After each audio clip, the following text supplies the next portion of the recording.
there could be a requirement for a landowner to produce an outline development plan for how they're, almost a master plan for how it's going to evolve.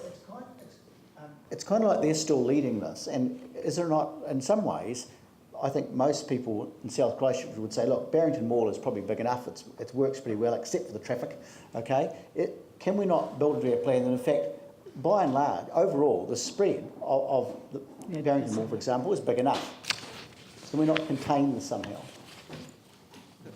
We have discussed how malls can be contained, and it goes back to the first diagram that Mark related to, or the chart on page 4, where it talks about the zoning, and the zoning then, in a sense, is the barrier to any further development. So there's a natural building envelope that can be built within, determined by the height and setbacks and so forth, but also the extent of the zoned area that within that commercial centre. So Riccarton can't effectively grow because we haven't zoned additional land beyond it to allow for the expansion. But in terms of a master plan for how Riccarton should develop and grow beyond just the Westfield, looking at the whole centre, that's something that would require further work, obviously. If taking a suburban centre master plan approach, for instance, could be done for key activity centres, but that would require funding, obviously. Yeah, hang on. Look, I've got other people. Paul next, and then Yanni. Look, we have to understand these developers are very clever. They plan years and years ahead before they've even put a proposal in front of you. So, and I know we're saying with Westfield, I think there needs to be a trigger that activates at a certain size. If they want to go any further than that size, these things will start coming into place, which will be a transport interchange, a service centre for the community, because they will incrementally, and it's a creep. They'll do one development, which has a minor effect. They add another development, which is just under causing a major effect, which then it's a creep, which actually over time, and we've seen it with all the major developments, and I know Westfield have actually got plans down the future and purchase a lot of land around the area there, and will wait for a council to come in. They can actually activate those changes and activate a bigger centre. So we need actually a line in the sand. I think we've all talked about it. Yeah. A certain size, when it passes that size, whatever that is, and I'd say actually Riccarton and Northlands and some of the other centres are already well there. So, yeah. Yanni. Yeah. I mean, that was when you say they can't expand, they actually can. They just get a non-notified, non-complying resource consent, and away they go. So are we making it prohibited so that they can't expand, or what are we doing? No, if Riccarton Mall wanted to expand across Metapo Street, for instance, because looking at the mall's footprint, they'd need to either intensify within car parking areas or go up. Which is what they are planning to do, as I understand. Which they could, to intrude car park areas? Yeah. Yeah. I've got 2, 3 developments that I'll let you So, but you're saying that they couldn't under the proposed plan? If they wanted to go into the adjoining residential zone, they'd faced policy obstacles. But they could apply for a consent. Anybody can apply for a consent. If they bought all those houses, say, on the other side of Matapo Street, then they could come and say, plan change. They could, but the policies for the residential zone are strongly written to avoid commercial activity in that zone. But so they can actually right now, they've actually got plans to extend their upper floor right through to the supermarket. They can do that on the existing footprint. And that there would actually activate, we're talking maybe another 40 shops. Which is another 500 car movements a day, which there's no infrastructure to cope with the increase in people using buses, the people parking. So that would be good.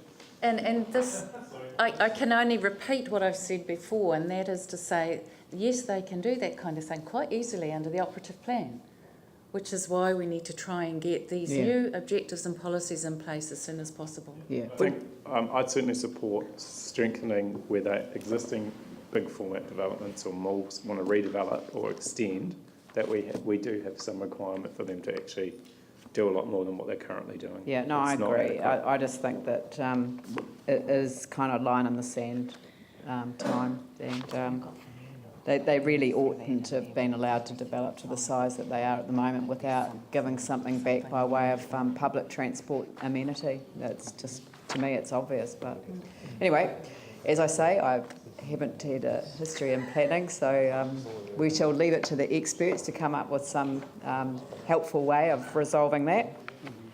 What's the next page?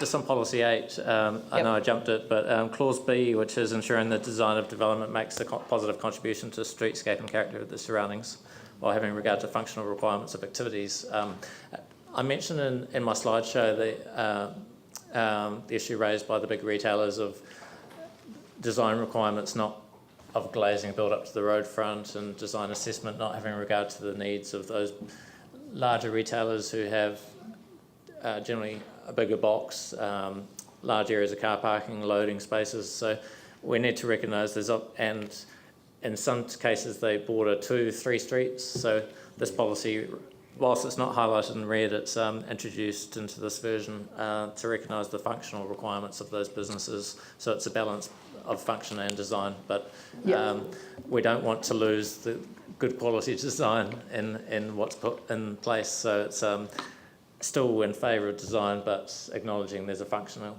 aspect to it as well. Yep. So how do we actually how does the next pack and save then look?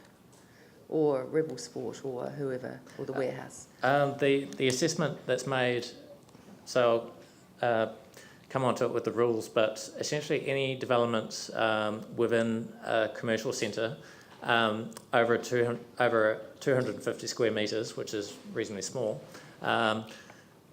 that development would trigger a need for resource consent. In some parts of that centre, if it's on what we call a key pedestrian frontage, which is where we want large amounts of pedestrian activity, like on Riccarton Road, will require every development to come in for resource consent to assess the design of it. And amongst other things, when assessing the design of these new developments, there's a range of assessment matters that are considered, and they're in 15.8, I believe, 15.8.1, page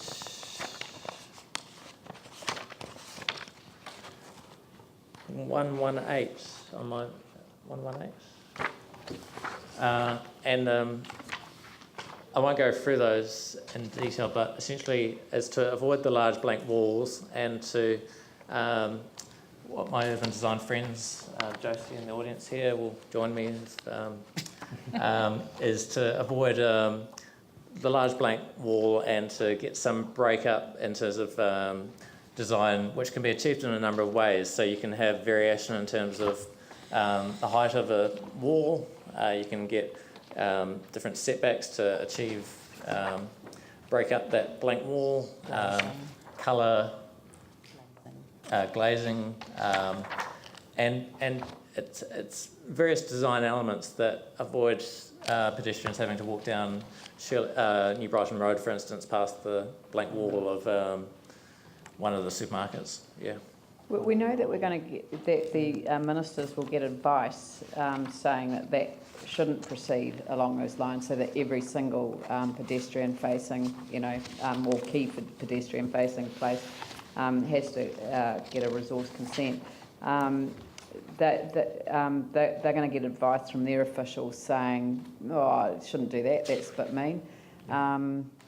So what are we going to say in response to that? I mean, I know that we'll have to consider the advice that we received from the minister, but it'd be quite good to know when they get that advice that we've provided advice to the ministers ourselves in terms of how important this is for that look and feel of the city.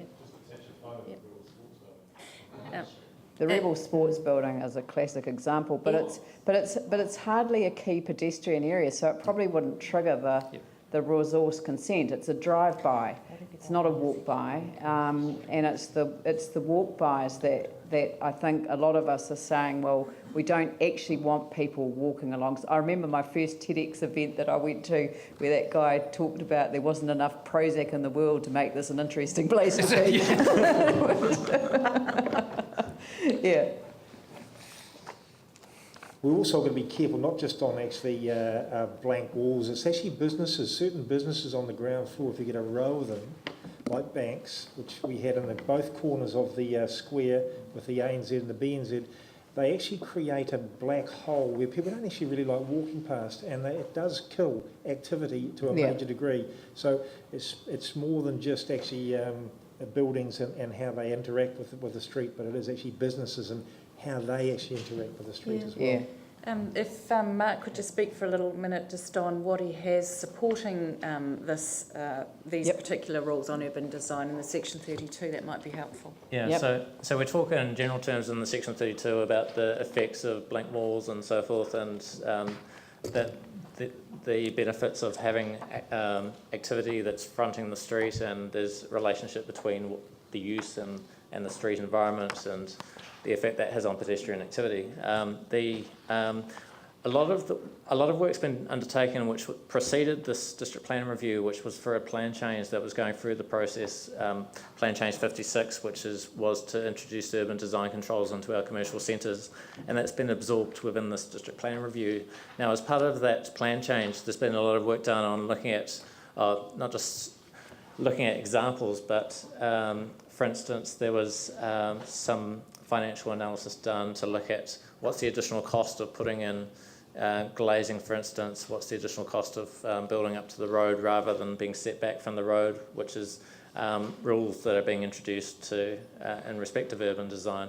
Now, in terms of the requirement for consent for an assessment of urban design, that's obviously going to trigger consents that wouldn't otherwise be triggered, but in presenting it in Section 32, it's about the broader benefits that provides and the economic benefits it provides to the centre as a whole of attracting investment and businesses to an area that's potentially more attractive and more interesting and inviting to go to. So it's not necessarily getting down to analysing the costs of someone needing to apply for consent or not, but rather what's the wider benefit for that centre, and that's very much how we've presented it to the central government officers group to date. Is there a cost, that we could, minimise when something comes in that's obviously taken into account the design guidelines, and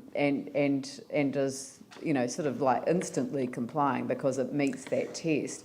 I mean, I wonder whether one of the drivers will be for the ministers will be the cost associated with applying for resource consent. We want the outcome. Isn't the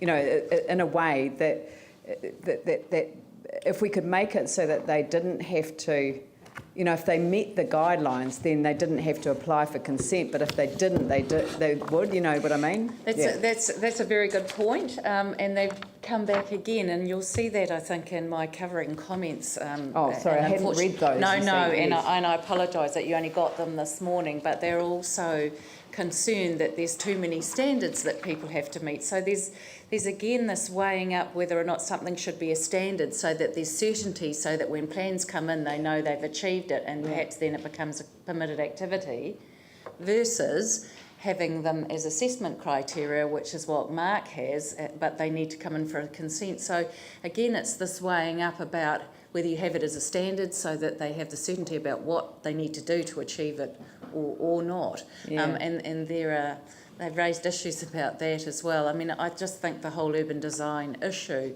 is an issue for the government, and putting constraints on development. How we deal with it, there are various ways, as you suggested, which can bring more certainty, but that also seems to have issues related to it. Madam Chair, part of your question there was about whether there was any way of minimising the costs of the resource consent process. Mark might be able to answer this in relation to the notification part of the resource consent process, because a lot of the costs often come when the application is notified and there's a hearing and then there might be appeals.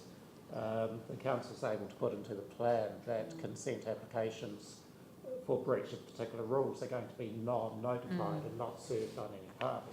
So that provides the applicant with some sort of certainty about what the process is going to be and keeps the costs down.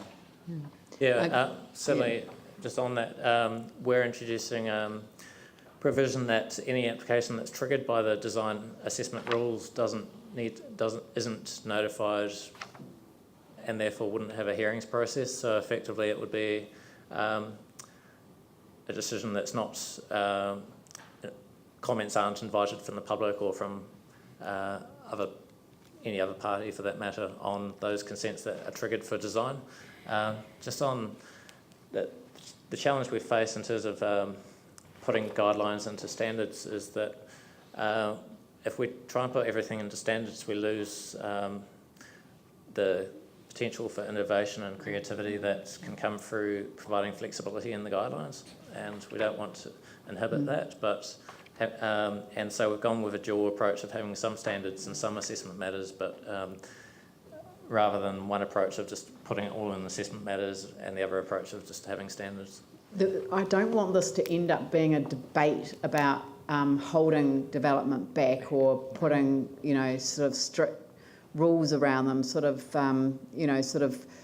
enforced design, because it could be solved the other way, and so I think that as a council we might want to have a little bit of just a workshop on the whole guidelines versus standards around this plan, and maybe just take that away separately from the discussion about the individual chapters, because they do come up in other chapters as well. But poor old Glenn's had his hand up for a squillion years, and I'm just mindful of that. So, just with Policy 8, if you look at it through a heritage lens, and bearing in mind what Paul said before, I think that makes such a strong, compelling argument, not only for heritage retention, but for all the things you talk about: street frontages, interaction, visual interest. I think of the new Lees building, the corner of is it High and Manchester Street? There's a heritage building right next door. It's also opposite the Majestic Theatre, but it's retaining that over and against the other, which serves to bring about those things which I think we're seeking here. So do we kind of, maybe it's in other chapters, but make explicit the place of heritage and its retention in our city, so to highlight which we're aiming for here? It's not come through in this chapter. It's more so in a chapter that's been dealt with in phase 2. Heritage. Having said that, the assessment matters, for instance, 15.8.1.1 on page 116 is about whether the development reinforces the scale and character of surrounding development and natural heritage and cultural assets by one of the bullet points is retaining or adapting protected heritage assets and existing character buildings. So it's captured to a degree in the assessment of design. So. okay, Pauline and then Phil. Thank you. I was just looking at 15, Policy 8, 15A,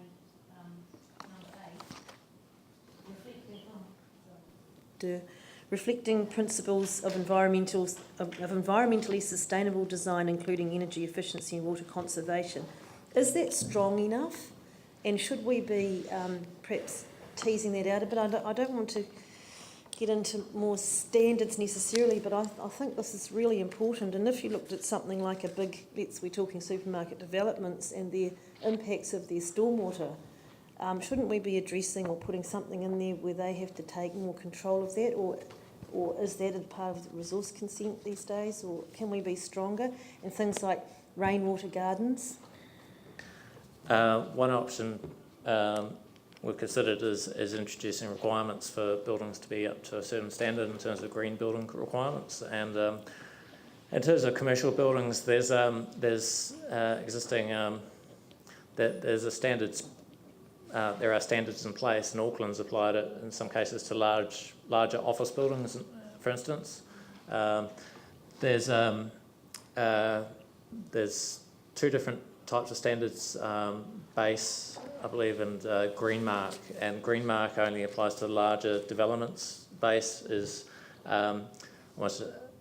isn't far above the existing building Act requirements. So in terms of base, we could introduce base requirements into this chapter, but they're currently, I understand, being considered for review to up the standards, and until we know what those new standards are, it's perhaps premature to look at that. But in terms of the other benchmark or standards, the green mark requirements apply to very large office buildings, and we're unlikely to see development of that scale in suburban centres, so they haven't been applied here. So we haven't got standards in this chapter for green building requirements, but happy to look into it. Yeah, it's interesting in Melbourne that it's now just an absolute. I mean, it's not required by law, but nobody is building new commercial buildings below 5-star. Most of them are building to 6, and the reason is that overseas investment funds will not put into unsustainable building practices. And tenants are insisting that they will not lease a building that doesn't meet the standard. So actually it's being driven off a new approach internationally to both ethical funding and also people's own commitment to their carbon footprint as sustainable businesses, because if they want to attract the new generation of young people coming through, they're not going to get them to work for their companies unless they meet that ethical standard. So it's a really good point to raise, Pauline. Yeah, I was just wondering, perhaps on that, perhaps that word "reflecting principles" could be changed to, embracing or something a stronger, bit more oomph in a stronger word. Can I just say that indeed what you've been discussing was in the Central City Recovery Plan when it went to the Minister, and the whole lot was taken out. So if it's taken out for the Central City Plan, I think we'd find it very difficult to get it through at this level. But I would say that when you see the residential chapter, we have introduced some standards there. Yeah, it's a very good point, because it is actually quite a shame, really, that it was taken out of the Central City Plan, because it is a missed opportunity in that regard. Phil, you had a question?